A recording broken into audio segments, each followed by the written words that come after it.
আসসালামু আলাইকুম, কেমন আছেন সবাই? আমি আজকে খাসির কলিজা গুর্দা রান্না করব। এটাকে আমি কেটে হালকা একটু হলুদ আর লবণ দিয়ে একটু ভাপিয়ে নিয়েছি।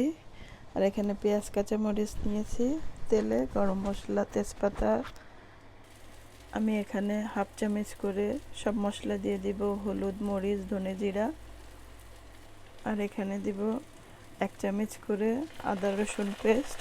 আর লবণটা আপনাদের স্বাদ অনুযায়ী আপনারা দিয়ে নেবেন।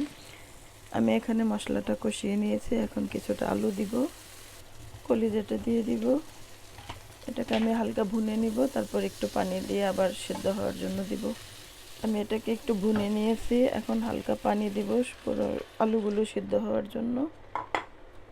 তারপর আমি একটা ঢাকনা দিয়ে ঢেকে দিব। এখানে কলিজাগুলো ভুনা হয়ে গেছে, আলুটাও সিদ্ধ হয়ে গিয়েছে। আমি এখানে কিছুটা গরম মশলার গুঁড়ো দিয়েছি, এখন নামিয়ে নিব।